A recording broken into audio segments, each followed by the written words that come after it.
आप किसी के दिल का दर्द तो कम नहीं कर सकते हैं, लेकिन घुटनों का दर्द तो कम कर सकते हैं। हर दर्द को करे नाकाम डी मार्क ऑर्थोबाम।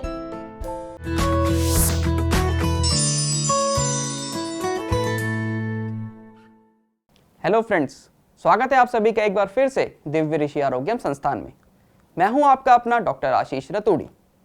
आज मैं आपको इन्फॉर्मेशन दूंगा पेप्टिक अल्सर्स के बारे में। टॉपिक को स्टार्ट करने से पहले अगर अभी तक आपने हमारे चैनल को सब्सक्राइब नहीं किया है तो इसे सब्सक्राइब करें और बेल आइकन को जरूर प्रेस करें, जिससे न्यू वीडियोस की नोटिफिकेशन आपको मिलती रहेगी। दोस्तों, आयुर्वेद से रिलेटेड कई साइट्स में आपको मिलेगा कि पेप्टिक अल्सर्स को आयुर्वेद में अन्नद्रव्यशूल और परिणामशूल बताया गया है, पर ऐसा नहीं है। हाँ, ये दोनों बीमारियां कुछ हद तक तो मिलती हैं पेप्टिक अल्सर से, लेकिन एकदम आइडेंटिकल तो नहीं है। इसलिए आज मैं आपसे बात केवल और केवल पेप्टिक अल्सर्स के बारे में करूंगा। तो हमेशा की तरह शुरुआत करते हैं बीमारी के नाम से। पेप्टिक का मतलब है रिलेटेड टू डाइजेशन और अल्सर्स का मतलब है जख्म। हमारी पूरी जीआईटी मतलब कि गैस्ट्रोइंटेस्टिनल ट्रैक्ट में म्यूकस की लेयर होती है, जो कि जीआईटी को एसिड और इन्फेक्शन से बचाता है। अब जब किसी भी कारण से ये लेयर ब्रेक होगी तो जीआईटी की सतह पर अल्सर्स बन जाएंगे। अगर हम एनाटॉमिकली मतलब कि शरीर रचना के आधार पर बात करें तो डाइजेशन हमारे शरीर में मेनली दो जगह होता है, एक तो स्टमक और दूसरा ड्यूडेनम, जो है छोटी आंत का शुरुआती हिस्सा। और इसी बेस पर पेप्टिक अल्सर्स के भी दो टाइप है, एक है गैस्ट्रिक अल्सर्स और दूसरा ड्यूडेनल अल्सर्स। कभी कभी ईसोफेगस के लोअर पार्ट में भी अल्सर्स देखने को मिलते हैं, जिसको कि हम ईसोफेजियल अल्सर्स बोलते हैं। सबसे पहले इसके लक्षणों को देखते हैं। मोस्ट कॉमन है एपिगैस्ट्रिक रीजन, मतलब कि नाभि के ऊपर के हिस्से में पेन और उसके साथ साथ ही बर्निंग सेंसेशन मतलब कि जलन होना। अब अगर ये पेन खाना खाने के 15 से 30 मिनट के अराउंड शुरू होता है तो मतलब कि अल्सर्स गैस्ट्रिक हैं। पर अगर यह पेन 2 से 3 घंटे के बाद शुरू हो तो अल्सर्स ड्यूडेनल एरिया में होते हैं। बहुत कॉमनली देखने को मिलता है कि ड्यूडेनल अल्सर से पीड़ित हुआ व्यक्ति रात को जलन और दर्द की वजह से उठ जाता है, और जब तक वह कुछ खाए ना तो उसे दर्द और जलन में शांति नहीं मिलती। पेन के साथ साथ ही पेशेंट पेट में भारीपन या फिर फुलावट की शिकायत भी बताते हैं। साथ ही बहुत ज्यादा बेल्चिंग मतलब कि डकार का आना या फिर एसिड का गले में आना भी देखने को मिलता है। जब भी पेट में अल्सर्स हो या एसिड गले में आ रहा हो तो उस एसिड को न्यूट्रलाइज करने के लिए हमारे शरीर में बहुत ज्यादा मात्रा में सलाइवा बनता है। इसी चीज को हम बोलते हैं वाटर ब्रैश। अब जिनको बहुत टाइम से अल्सर्स की शिकायत है, उनके गैस्ट्रोइंटेस्टिनल ट्रैक्ट से ब्लड निकलने लगता है, जिसकी वजह से या तो पेशेंट बताएगा कि उसका मल डार्क ब्राउन कलर का आ रहा है, या फिर यह ब्लड मुंह के रास्ते में निकलता है और पेशेंट बताता है कि उसे काले या फिर डार्क ब्राउन कलर का एसिड मुंह से बाहर आता है।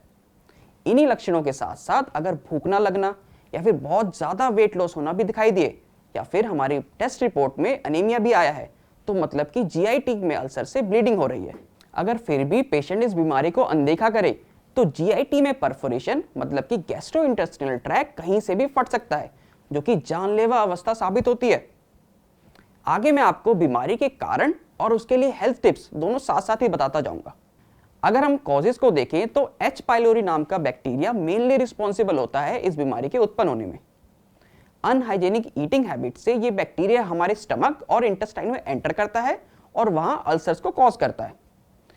अगर आपको पेप्टिक अल्सर्स के लक्षण हैं तो डॉक्टर से जांच जरूर करवाएं, जिससे यह कंफर्म हो सके कि पेट में यह बैक्टीरिया है कि नहीं। अगर एच पाइलोरी पॉजिटिव है तो ऐसे में एक तो आपको जो दवाई डॉक्टर दे रहा है वो तो करनी ही है, साथ ही आपने हाइजीन का भी ध्यान जरूर रखना है। सब्जियों और फलों को अच्छे से धोकर खाएं। पपीता, अंगूर जैसे पतली आउटर कवरिंग वाले फ्रूट्स को ना खाएं। इसके बाद नेक्स्ट मेजर कारण है NSAIDs दवाइयों का अति सेवन, जिन्हें हम आम भाषा में पेन किलर्स भी बोलते हैं। ऑस्टियोआर्थराइटिस, गठिया, शियाटिका जैसी बहुत सी बीमारियां जिसमें बॉडी पेन हमारी डेली एक्टिविटीज को रोक देता है, इनमें पेशेंट्स को डाइक्लोफिनेक और आइबुप्रोफेन जैसे NSAIDs दवाइयों से टेम्परेरी रिलीफ तो मिलता है, पर इन दवाइयों से होने वाले बहुत से साइड इफेक्ट्स में से गैस्ट्रिक अल्सर से मरीज सबसे ज्यादा परेशान रहता है और फिर पेट के छालों के लिए भी उसे दवाई लेनी पड़ती है। अब देखिए, किसी एक लक्षण को कुछ समय के लिए ठीक करने के चक्कर में दूसरी बीमारी बना लेना, ये तो मुझे फायदे की बात नहीं लगती। इसलिए मेरी एडवाइस है आपको कि पेन किलर्स के ऊपर डिपेंडेंसी थोड़ी कम करें, बल्कि हो सके तो इसे अवॉइड करें। साथ ही आप इन बीमारियों के लिए आयुर्वेदिक ट्रीटमेंट जरूर स्टार्ट करें, क्योंकि आयुर्वेद की अप्रोच यही है कि बीमारी को रूट कॉज से ट्रीट करना है, ना कि उसके लक्षणों का टेम्पररी ट्रीटमेंट। अगर हम लाइफस्टाइल की बात करें तो एक नियमित समय पर भोजन न करना या फिर बीच बीच में कुछ भी खा लेना इस बीमारी का बहुत बड़ा रीजन होता है। देखिए, केवल इंसान ही नहीं बल्कि सभी लिविंग ऑर्गेनिजम्स में डिफरेंट प्रोसेसेस जैसे कि भूख लगना, नींद आना आदि में नियमितता मतलब कि रेगुलरिटी आ जाती है। इसे ही हम सर्कैडियन साइकिल बोलते हैं। एग्जाम्पल के लिए, अगर आप डेली लंच 2 बजे करते हैं तो आपकी बॉडी 2 बजे के आसपास खुद से ही डाइजेशन के लिए एसिड बनाना शुरू कर देगी। अब अगर आपने भोजन नहीं किया है तो वो एसिड पेट की म्यूकस लेयर को गलाकर गैस्ट्रिक अल्सर्स वहाँ उत्पन्न करेगा। तो इसलिए खाना खाने का समय फिक्स जरूर होना चाहिए। अब जब मैं किसी को ये बात बोलता हूँ तो लोग बोलते हैं कि काम में ज़्यादा बिजी हो जाते हैं इसलिए समय नहीं मिलता, बल्कि कुछ कुछ का तो यह मत भी है कि हमारे लिए काम सबसे पहले है, उसके बाद ही खाना है। तो मैं आप सभी को बता दूं कि मैं आपको ये नहीं बोल रहा कि आप एकदम सिंहासन जमाकर आराम से टीवी या फोन देखते हुए खाओ। नॉर्मल स्पीड से भी सब चीज़ों को साइड रखकर अगर आप सही मात्रा में भोजन करें तो अराउंड 10 से 15 मिनट में आप खाना खा सकते हैं। इससे आपका टाइम भी वेस्ट नहीं होगा और शरीर भी फिट रहेगा। और हाँ, याद रहे, अगर आप हैं तो ही आपसे जुड़े सारे काम और आपके विचार भी हैं। अगर शरीर स्वस्थ नहीं है तो आप अपने लिए, अपने परिवार के लिए और पूरे समाज के लिए एक एसेट नहीं बल्कि लायबिलिटी ही बनोगे। इनके अलावा हमेशा एसिडिटी बने रहने से भी अल्सर्स होते हैं। इसके कारण और होम रेमेडीज मैं आपको पहले ही IBS और एसिडिटी की वीडियोस में बता चुका हूँ। उन वीडियोस के लिंक मैं डिस्क्रिप्शन बॉक्स में डाल दूंगा, आप उन्हें देखें और बताए हुए हेल्थ टिप्स को जरूर फॉलो करें। अब मैं आपको कुछ टिप्स बताता हूं जो कि आपको अल्सर्स को हील करने में बहुत हेल्प करेंगे। अगर आप नेट पर अल्सर्स हील करने के तरीके सर्च करें तो आपको लहसुन, मेथी दाना या अन्य ऑप्शन मिलेंगे। पर मैं आपको बता दूं कि कई होम रेमेडीज पेशेंट की कंडीशन और बीमारी के कारणों के अकॉर्डिंग इस्तेमाल किए जाते हैं, जिसके लिए आपको आयुर्वेदिक डॉक्टर से कंसल्टेशन बहुत ज़रूरी हो जाती है। इसलिए आपको मैं यहाँ पे 3 ऐसी रेमेडीज बताऊंगा जो एकदम ही सेफ है और कोई भी पेप्टिक अल्सर से पीड़ित इंसान इसे यूज कर सकता है। नंबर 1, मुलेठी।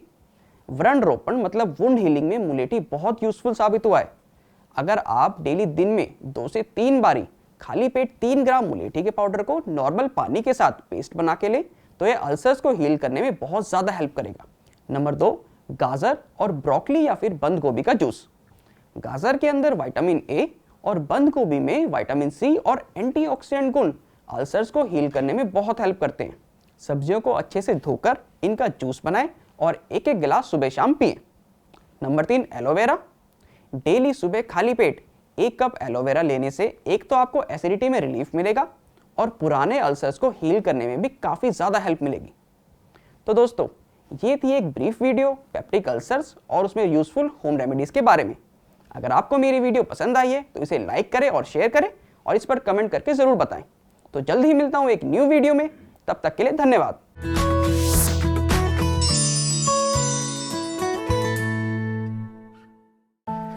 अरे शर्मा जी, ये बेफिक्री की उम्र में एक घुटनों का दर्द लिए क्या बैठे हैं आप? हाँ, हर किसी की किस्मत आपके जैसी नहीं होती अनूप जी, जिनके घुटने भी ठीक और दिल भी मस्त। अच्छा भाई, मैं आपके दिल का दर्द तो दूर कर नहीं सकता, लेकिन आपके घुटनों का दर्द दूर कर सकता हूँ। ये है ऑर्थोबाम, इसे लगाइए और सारे दर्दों से छुटकारा पाइए। आप किसी के दिल का दर्द तो कम नहीं कर सकते, लेकिन घुटनों का दर्द तो कम कर सकते हैं। हर दर्द को करे नाकाम, डी मार्क ऑर्थोबाम।